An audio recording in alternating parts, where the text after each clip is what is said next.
Good morning, good morning. It is your boy Jay Goble back at it again for Not Many Noble, reading the Bible through in 22.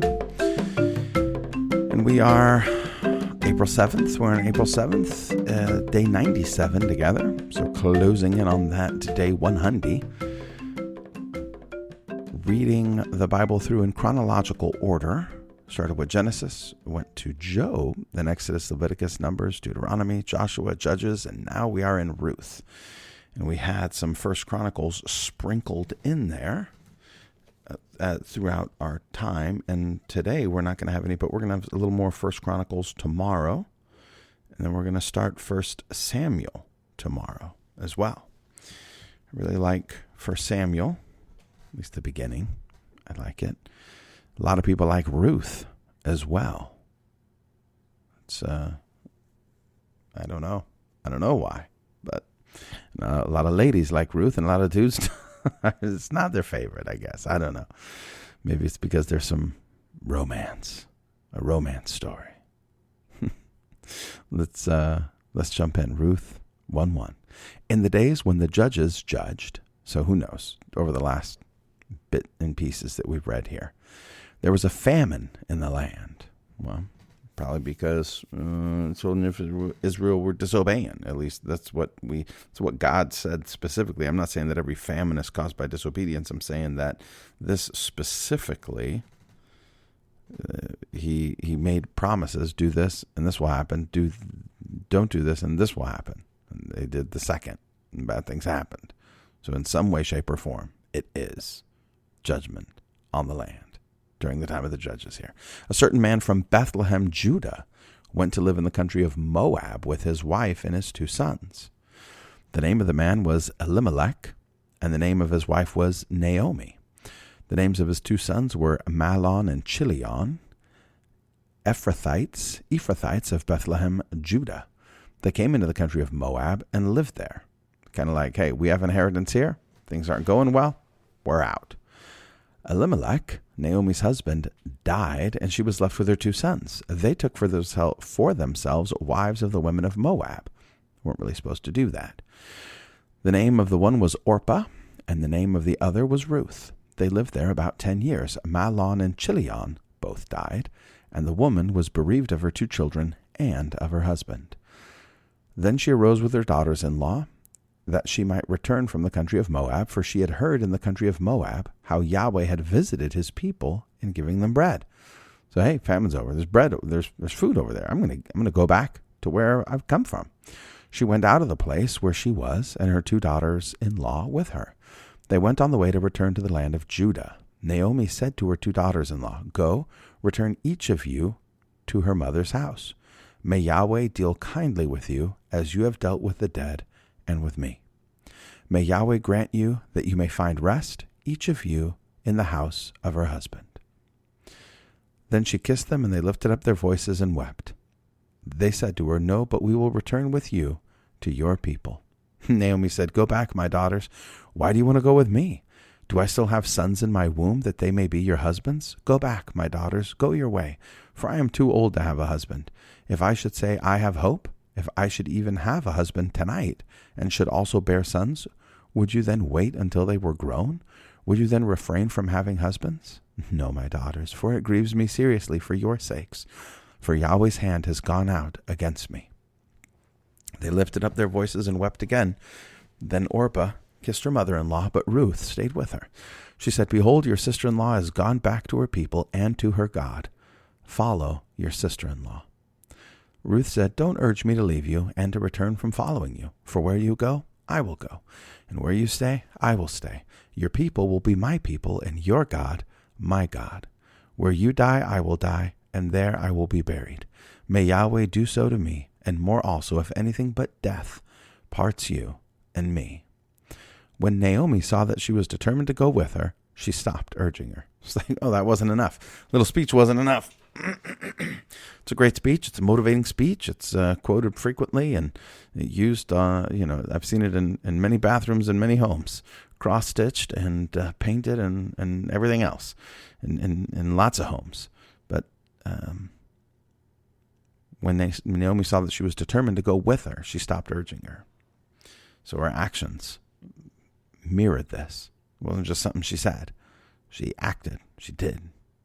So they both went until they came to Bethlehem. When they had come to Bethlehem, all the city was excited about them, and they asked, "Is this Naomi?" It's like, "Naomi, she's back. What up?" She said to them, "Don't call me Naomi," means pleasant. "Call me Mara, for the Almighty has dealt very bitterly with me." So she changed her name to Bitter.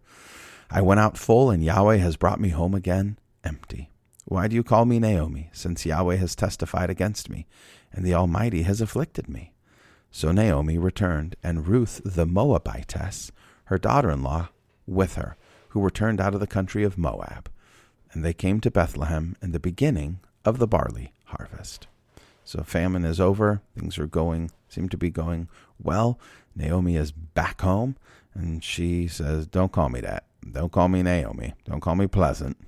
Call me bitter, because that's where I'm at right now, because such has the Lord dealt with me." Ruth chapter 2, Naomi had a relative of her husband's, a mighty man of wealth of the family of Elimelech, and his name was Boaz. Ruth the Moabitess said to Naomi, "Let me now go to the field and glean among the ears of grain after him in whose sight I find favor." She said to her, "Go, my daughter." She went and came and gleaned in the field after the reapers, and she happened to come to the portion of the field belonging to Boaz, who was of the family of Elimelech. And so, if you recall correctly, they weren't supposed to glean everything, or they weren't supposed to harvest everything. They were supposed to leave the edges. They were supposed to leave the stuff around the outside for the poor, for the widows, for people like Ruth. And she is poor, and she is a widow. And Boaz is a wealthy landowner. And he is doing what he is supposed to be doing, or what his responsibility is, to make sure that there's something left over for poor people. Behold, Boaz came from Bethlehem and said to the reapers, "May Yahweh be with you." They answered him, "May Yahweh bless you." Then Boaz said to his servant who was set over the reapers, "Whose young lady is this?" The servant who was set over the reapers answered, "It is the Moabite lady who came back with Naomi out of the country of Moab. She said, 'Please let me glean and gather after the reapers among the sheaves.' So she came and has continued even from the morning until now, except that she has rested a little in the house." Then Boaz said to Ruth, "Listen, my daughter, don't go glean in another field, and don't go from here, but stay here close to my maidens. Let your eyes be on the field that they reap, and go after them. Haven't I commanded the young men not to touch you? When you are thirsty, go to the vessels and drink from that which the young men have drawn." So he does more than just leave some leftovers from them to pick up, but he understands his responsibility. He knows what's expected of him, and then he does even more than that in trying to provide for the poor and needy. Says, "This is what we were like. We're all harvesting here, and you are supposed to take the leftovers I leave for you. Well, don't go no place else. There's going to be plenty of leftovers here, and I'll take care of you while you're here. I'll not only protect you, but I'll give you some water to drink as well." Let's keep going. Then she fell on her face and bowed herself to the ground and said to him, "Why have I found favor in your sight that you should take knowledge of me, since I am a foreigner?" He says, I don't even fit in here. I don't even fit in here. It's interesting because she says in the beginning to Naomi, let me now go to the field and glean among the ears of grain after him in whose sight I find favor. So I think she went with the expectation that that she would find favor in someone's eyes, and that someone would have mercy on her. And that is absolutely the case. Boaz answered her, "I have been told all about what you have done for your mother-in-law since the death of your husband, and how you have left your father, your mother, and the land of your birth, and have come to a people that you didn't know before. May Yahweh repay your work, and a full reward be given to you from Yahweh, the God of Israel, under whose wings you have come to take refuge." So it was more than just that, right? I mean, like when we see Ruth leaving, she specifically takes on this religious undertone, because when Ruth is talking to Naomi, she says, your God will be my God. Naomi says, "Go back to your God," kind of like my God has failed. And Ruth comes alongside and says, "I'm going with you to your God." Kind of I think a confirmation of that your God hasn't failed you. Take courage. the best is yet to come. Maybe that's just my saying. I don't know. The best is yet to come. But I'm going to go serve your God. Your God is faithful. Or we wouldn't be going. Like, you're going back to your land and you're going back to your God. I believe your God as well. I believe in Yahweh. So your specific God, right? So I'm going to go with you and encourage you and take care of you, help you. Then she said, let me find favor in your sight, my Lord, because you have comforted me and because you have spoken kindly to your servant, though I am not as one of your servants. At mealtime, Boaz said to her, come here and eat some bread and dip your morsel in the vinegar. She sat beside the reapers, and they passed her parched grain. She ate, was satisfied, and left some of it. When she had risen up to glean, Boaz commanded his young men, saying, let her glean even among the sheaves, and don't reproach her. So, like, we're like the harvest. She could even take some that's easy. She doesn't have to do all the hard work of reaping it herself, just of the leftovers. Also pull some for her from the bundles and leave it. Let her glean and don't rebuke her. So she gleaned in the field until evening, and she beat out that which she had gleaned, and it was about an ephah of barley. So it's not like she's just easy, right? I mean, they made it easier, but it ain't easy. She took it up and went into the city. Then her mother-in-law saw what she had gleaned, and she brought out and gave to her that which she had left after she had had enough. Her mother-in-law said to her, where have you gleaned today? Where have you worked? Blessed be he who noticed you. She told her mother-in-law with whom she had worked, the man's name and with whom I work today is Boaz. Naomi said to her daughter-in-law, may he be blessed by Yahweh, who has not abandoned his kindness to the living and to the dead. Naomi said to her, the man is a close relative to us, one of our near kinsmen. So Boaz taking care of his family, taking care of the people under him, strangers, widows, family. He's taking care of everybody. Ruth the Moabitess said, yes, he said to me, you shall stay close to my young men until they have finished all my harvest. Naomi said to Ruth, her daughter-in-law, it is good, my daughter, that you go out with his maidens, and that they not meet you in any other field.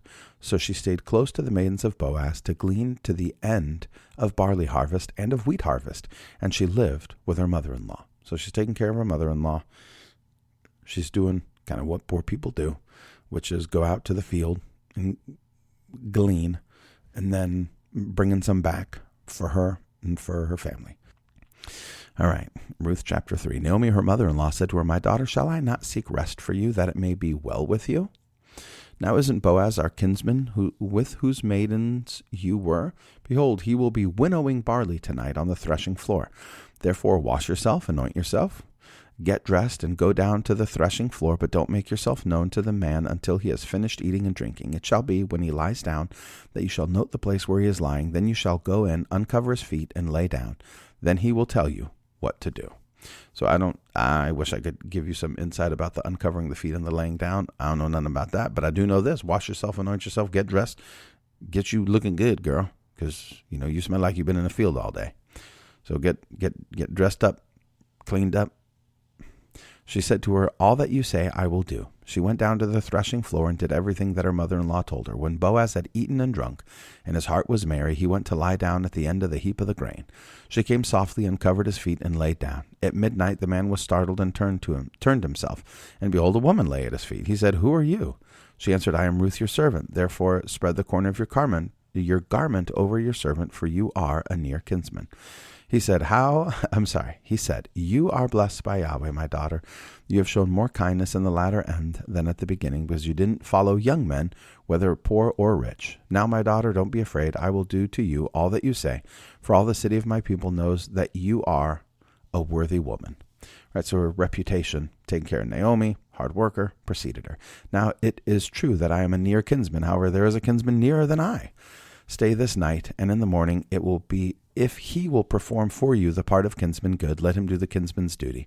But if he will not do the duty of a kinsman for you, then I will do the duty of a kinsman for you, as Yahweh lives. Lie down until the morning. She lay at his feet until the morning. Then she rose up before one could discern another, for she said, let it not be known that the woman came to the threshing floor. He said, bring the mantle that is on you and hold it. She held it, and he measured 6 measures of barley and laid it on her, and he went into the city. When she came to her mother-in-law, she said, how did it go, my daughter? She told her all that the man had done for her. She said, he gave me these 6 measures of barley, for he said, don't go empty to your mother-in-law. And then she said, wait, my daughter, until you know what will happen, for the man will not rest until he has settled settled this today. So not only Right? He's going to, when you take on the role of the kinsman redeemer, right? I think you not only take the person, like the wife, but you take the land, I think, as well. And so there is some benefit, but there's some wheelings and dealings with these things that's got to be worked out. Chapter 4, now Boaz went up to the gate and sat down there. That's where you go, you see everybody and find everybody. Behold, the near kinsman of whom Boaz spoke came by. Boaz said to him, come over here, friend, and sit down. He came over and sat down. Boaz took 10 men of the elders of the city, witnesses, and said, sit down here. And they sat down. And he said to the near kinsman, Naomi, who has come back out of the country of Moab, is selling the parcel of land which was our brother Elimelech's, her husband. I thought I should tell you, saying, buy it before those who sit here and before the elders of my people. If you will redeem it, redeem it. But if you will not redeem it, then tell me that I may know. For there is no one to redeem it besides you, and I am after you. He said, I will redeem it. He said, oh, yeah. Oh, you want that land? Good, cool. Then Boaz said, on the day that you buy the field from the hand of Naomi, you must buy it also from Ruth the Moabitess, the wife of the dead, and raise up the name of the dead on his inheritance. So he's like, you're not going to be able to keep it because there's a woman. So you're going to raise up an heir, and then that heir is going to get it. And the near kinsman said, I can't redeem it for myself, lest I endanger my own inheritance. Take my right of redemption for yourself, for I can't redeem it. Now this was the custom in former time in Israel concerning redeeming and concerning exchanging to confirm all things. A man took off his sandal and gave it to his neighbor, and this was the way of formalizing transactions in Israel. That's right, like a Bitcoin transfer now. Signature. So the near kinsman said to Boaz, buy it for yourself. Then he took off his sandal. Boaz said to the elders and to all the people, you are witnesses today that I have bought all that was Elimelech's and all that was Chilion's and Mahlon's from the hand of Naomi. Moreover, Ruth the Moabitess, the wife of Mahlon, I have purchased to be my wife, to raise up the name of the dead on his inheritance, that the name of the dead may not be cut off from among his brothers and from the gate of his place. You are witnesses today. All the people who were in the gate and the elders said, we are witnesses. May Yahweh make the woman who has come into your house like Rachel and like Leah, which both built the house of Israel, and treat you worthily in Ephrathah, and be famous in Bethlehem. Let your house be like the house of Perez, whom Tamar bore to Judah, of the offspring which Yahweh will give you by this young woman. And that is the end of it. So he purchases not only the field, but himself a wife. Right. And then we're going to read the rest of verse 4 tomorrow, or chapter 4. We're going to read all the cool things that happen there. The rest of the things that happen tomorrow. All right. So then let us pray today, and then let's get out of here. So let's quick. So let's be quick. Father, thank you so much for today and for your kindness and for your mercies to us. Thank you for all that you have provided for us and given us. Thank you for your word. Thank you for the encouragement. Thank you for redemption. Thank you for the promises that you fulfill and bringing by strange and various ways. The humble, the meek, the promises, you bring about your promises with those people. May such be some of us, that we be humble and meek and prepared to do all your will. Thank you for your word and for your many blessings to us. In Jesus' name, amen. All right, y'all. Appreciate you hanging in there. Thanks for sitting with me and listening. Quick one today. We'll get back after it tomorrow. Show notes, Not Many Noble. You have prayer requests, hit me up, notmanynoble@gmail.com. Thanks again for listening. Catch you tomorrow. Bye.